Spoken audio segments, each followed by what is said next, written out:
Bonjour, chers élèves. Aujourd'hui, nous allons parler de 4 mots très importants en français et qui s'utilisent beaucoup dans le langage français ou bien dans l'écrit. Alors, vous avez le premier mot, c'est qui. Alors, le qui pose la question pour savoir le sujet de la phrase. Qui a fait l'action du verbe? D'autre manière, qui a fait l'action du verbe. Par exemple, qui a frappé à la porte? C'est Mohsin qui a frappé à la porte. Par exemple, qui a gagné le match? Qui a gagné le match? C'est l'équipe. L'équipe de France, par exemple, ou bien l'équipe de Maroc. C'est l'équipe de Maroc qui a gagné le match. On peut poser la question, par exemple, qui s'est marié? Qui s'est marié? Qui s'est marié pour savoir la personne qui s'est mariée.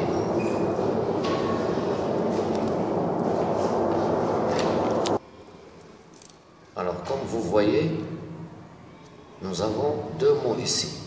Vous avez le mot où et vous avez le mot d'où.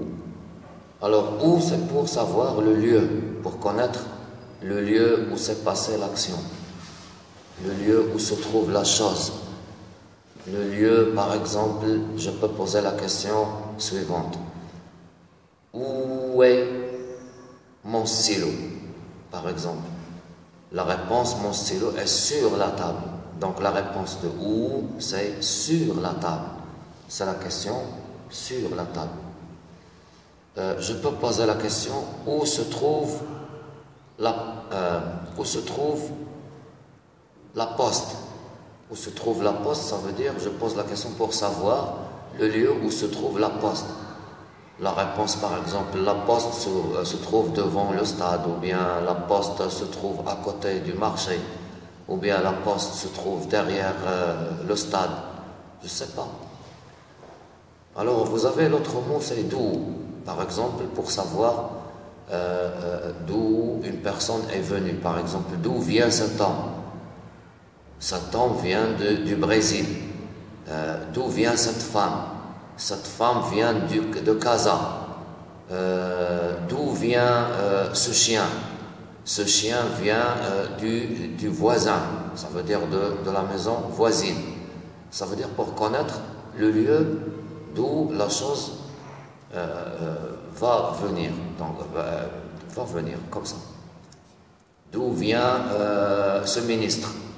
Ce ministre vient, par exemple, du Congo. Donc, voilà. Donc, ces 2 mots sont très importants en français. C'est pour connaître le lieu. Le lieu. On les utilise beaucoup en français. Vous avez le 3e mot, c'est quand. Alors, quand, c'est pour savoir le temps où est passée l'action du verbe. Par exemple, je peux poser la question, quand arrivera le train? La réponse, le train arrivera à 17h. Le train arrivera à 14h. Le train arrivera à 8h05. Le train arrivera à minuit. Le train arrivera tôt le matin. Donc c'est pour savoir le temps où est passée l'action du verbe. Ça veut dire du sujet. Quand le sujet a fait telle chose ou telle chose. C'est le mot quand.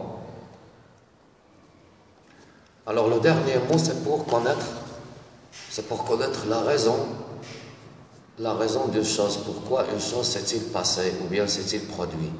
Je peux poser la question, par exemple,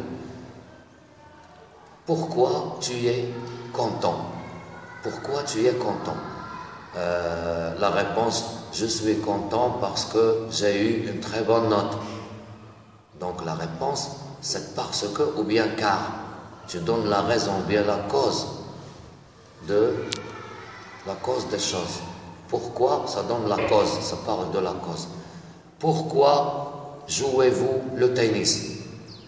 Nous jouons le tennis parce que nous adorons ce sport, parce que nous avons beaucoup de plaisir à le jouer.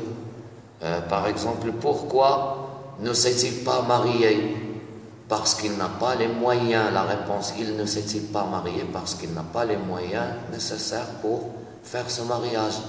Il n'est pas prêt pour ce mariage, donc c'est la raison. Et voilà, on a terminé cette vidéo. À la prochaine fois, Inch'Allah.